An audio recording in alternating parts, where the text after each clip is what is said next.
Hello friend, good evening. स्वागत है आपका अपना चैनल टीकी झारखंड जॉब में। तो दोस्तों, मैंने आज आपके लिए झारखंड के जनजातियाँ यानी उरांव से रिलेटेड टॉप 25 क्वेश्चन को लेके आया हूँ। इससे पहले का टॉपिक को यदि नहीं देखे हैं तो हमारा चैनल का प्लेलिस्ट में जाके देख सकते हैं, जो कि होने वाली आगामी परीक्षा जेएसएससी जेपीएससी के लिए अति महत्वपूर्ण है। इससे पहले बता दें, आप यदि हमारे चैनल पर नए हैं तो प्लीज़ चैनल को सब्सक्राइब, वीडियो को लाइक और दोस्तों में शेयर अवश्य कर दें। बहुत मेहनत करता हूं, तब जाके आप लोग के लिए मैं क्लास को ला पाता हूं। तो चलिए शुरू करते हैं क्वेश्चन को। क्वेश्चन नंबर 26, उरांव जनजाति का मुख्य पूजा स्थल क्या कहलाता है, बताइए। उरांव जनजाति का मुख्य पूजा स्थल क्या कहलाता है? तो राइट आंसर को लेते हैं। ऑप्शन ए, उरांव जनजाति का मुख्य पूजा स्थल अखड़ा कहलाता है। चलते हैं क्वेश्चन नंबर 27 की ओर। उरांव जनजाति द्वारा गांव के कल्याण हेतु वर्ष में एक बार कौन सी पूजा की जाती है? उरांव जनजाति द्वारा गांव के कल्याण हेतु वर्ष में एक बार कौन सी पूजा की जाती है? तो राइट आंसर को लेते हैं ऑप्शन सी। चलते हैं क्वेश्चन नंबर 28 की ओर। उरांव जनजाति में गांव के धार्मिक प्रधान को क्या कहा जाता है, बताइए। उरांव जनजाति में गांव के धार्मिक प्रधान को क्या कहा जाता है? तो राइट आंसर को लेते हैं ऑप्शन बी। गांव के धार्मिक प्रधान को पाहन कहा जाता है। दोस्तों बता दूं, मैंने संथाल जनजाति को जो कवर किया था उसमें एक क्वेश्चन का राइट आंसर बोलने में हमसे मिस्टेक हुआ था, उसीलिए मैंने इस क्वेश्चन को लाया हूं। क्वेश्चन था, संथाल जनजाति के गृह देवता को क्या कहते हैं? संथाल जनजाति के गृह देवता को क्या कहते हैं? तो उसका राइट आंसर ओड़ाक बोंगा होगा। राइट आंसर ओड़ाक बोंगा। चलते हैं क्वेश्चन नंबर 29 की ओर। उरांव जनजाति के गांव के धार्मिक प्रधान का सहयोगी कौन होता है? उरांव जनजाति के गांव के धार्मिक प्रधान का सहयोगी कौन होता है? तो राइट आंसर को लेते हैं ऑप्शन डी, पुजार होता है। चलते हैं क्वेश्चन नंबर 30 की ओर। उरांव जनजाति के पूर्वजों की आत्मा के निवास स्थान को क्या कहा जाता है? उरांव जनजाति के पूर्वजों की आत्मा के निवास स्थान को क्या कहा जाता है? राइट आंसर को लेते हैं ऑप्शन ए, शासन कहा जाता है। चलते हैं क्वेश्चन नंबर 31 की ओर। उरांव जनजाति में जादू टोना करने वाले व्यक्ति को क्या कहा जाता है? उरांव जनजाति में जादू टोना करने वाले व्यक्ति को क्या कहा जाता है? तो राइट आंसर को लेते हैं ऑप्शन सी, माटी कहा जाता है। चलते हैं क्वेश्चन नंबर 32 की ओर।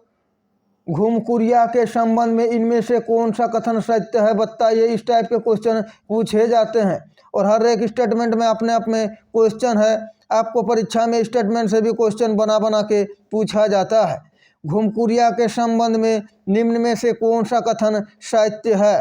तो इसका राइट आंसर को लेते हैं ऑप्शन डी, उपयुक्त में से सभी कथन सत्य है। यानी घुमकुरिया में 3 वर्ष में एक बार प्रवेश दिया जाता है, सही बात है। घुमकुरिया में प्रवेश हेतु दीक्षा समारोह का आयोजन किया जाता है, यह भी सही है। और घुमकुरिया के अधिकारियों को 3 वर्ष के अंतराल पर बदल दिया जाता है, यह भी कथन सही है। इसीलिए इसका राइट आंसर ऑप्शन डी, उपयुक्त में से तीनों कथन सही है। चलते हैं क्वेश्चन नंबर 33 की ओर। घुमकुरिया में सामान्यतः किस वर्ष के समय में प्रवेश दिया जाता है, बताइए। घुमकुरिया में सामान्यतः किस वर्ष के समय में प्रवेश दिया जाता है? तो राइट आंसर को लेते हैं ऑप्शन बी, सरहूल पर्व के समय प्रवेश दिया जाता है। चलते हैं क्वेश्चन नंबर 34 की ओर।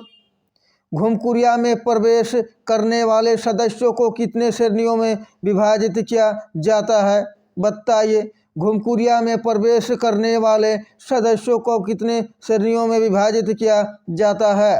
तो राइट आंसर को लेते हैं ऑप्शन बी, 3 श्रेणियों में विभक्त किया जाता है। चलते हैं क्वेश्चन नंबर 35 की ओर। घुमकुरिया में प्रवेश करने वाले नए सदस्य को क्या कहा जाता है, बताइए। घुमकुरिया में प्रवेश करने वाले नए सदस्य को क्या कहा जाता है? तो राइट आंसर को लेते हैं ऑप्शन ए, पूना जोखर कहा जाता है। चलते हैं क्वेश्चन नंबर 36 की ओर। इनमें से कौन सा एक घुमकुरिया में प्रवेश करने वाले सदस्य की श्रेणी नहीं है, बताइए। इनमें से कौन सा एक घुमकुरिया में प्रवेश करने वाले सदस्य की श्रेणी नहीं है? तो राइट आंसर को लेते हैं ऑप्शन डी, प्याल जोखर। चलते हैं क्वेश्चन नंबर 37 की ओर। इससे पहले बता दें दोस्तों, आप यदि हमारे चैनल पर नए हैं तो प्लीज़ चैनल को सब्सक्राइब, वीडियो को लाइक और दोस्तों में शेयर अवश्य कर दें और बेल आइकन को दबा लें ताकि हमारे क्लास का हर एक नोटिफिकेशन आप तक पहुंचे और आपको ज़्यादा से ज़्यादा फायदा हो। तो लेते हैं 37वां नंबर क्वेश्चन को। घुमकुरिया नामक संस्था में युवकों हेतु निम्न में से किसका प्रबंधन होता है? घुमकुरिया नामक संस्था में युवकों हेतु निम्न में से किसका प्रबंधन होता है? तो राइट आंसर को लेते हैं ऑप्शन बी, जॉक एड़प्पा का प्रबंधन होता है। चलते हैं क्वेश्चन नंबर 38 की ओर। घुमकुरिया नामक संस्था में युवतियां हेतु निम्न में से किसका प्रबंधन होता है?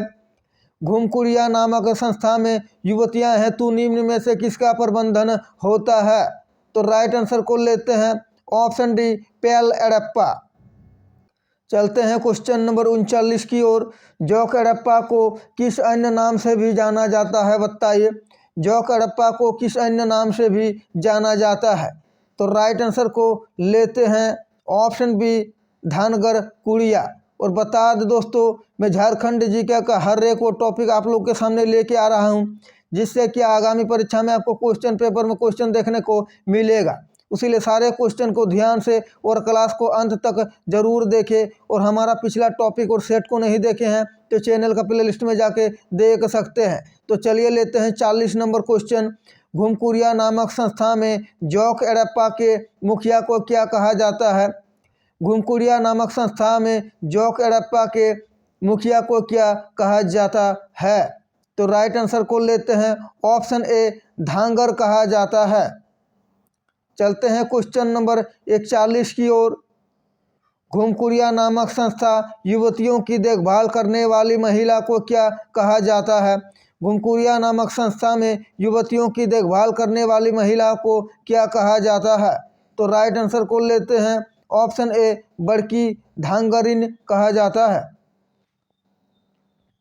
चलते हैं क्वेश्चन नंबर 42 की ओर। घुमकुरिया के अधिकारियों को बदलने हेतु इनमें से किस समारोह का आयोजन किया जाता है?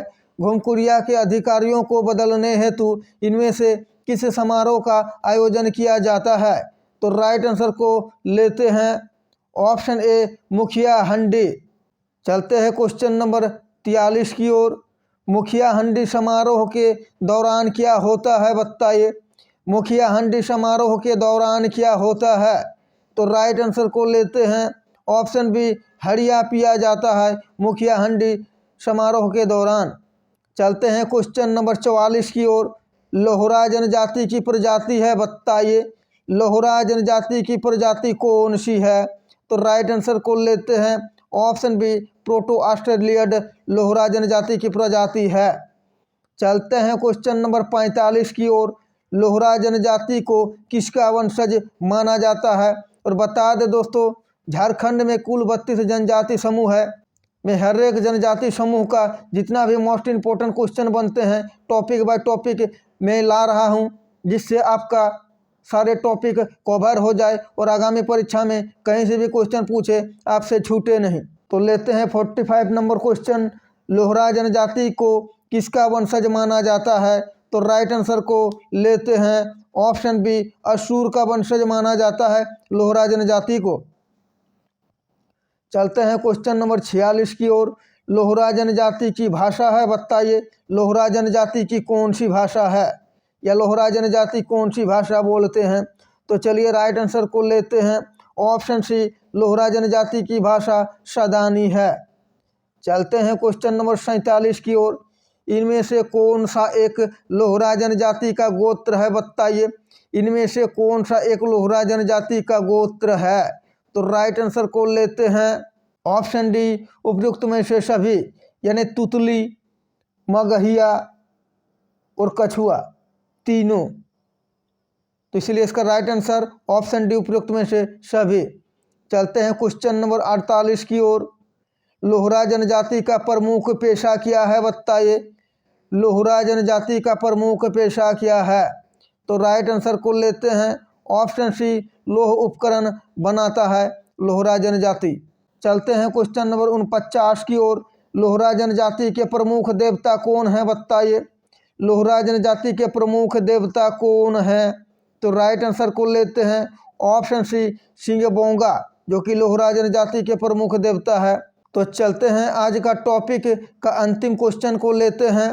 इससे पहले का टॉपिक को यदि नहीं देखे हैं तो हमारे चैनल का प्लेलिस्ट में जाके देख सकते हैं, जो कि होने वाली आगामी परीक्षा JSSC JPSC के लिए अति महत्वपूर्ण और बिल्कुल परीक्षा पैटर्न पर आधारित सारे प्रश्न है, जो कि आगामी परीक्षा में आपको क्वेश्चन पेपर में क्वेश्चन देखने को मिलेगा। तो चलिए लेते हैं अंतिम क्वेश्चन को। लोहरा जनजाति की सामाजिक व्यवस्था है बताइए। लोहरा जनजाति की सामाजिक व्यवस्था क्या है? तो राइट आंसर को लेते हैं ऑप्शन डी, बी तथा सी दोनों, यानी पितृ सत्तात्मक और सी पितृवंशीय दोनों। तो दोस्तों आशा है कि आपको हमारा ये क्लास अच्छा लगा है। क्लास अच्छा लगा है तो प्लीज़ चैनल को सब्सक्राइब, वीडियो को लाइक और दोस्तों में शेयर अवश्य कर दे। तो मिलते हैं एक और नया टॉपिक लेके। Thanks for watching. जय झारखंड, जोहार झारखंड।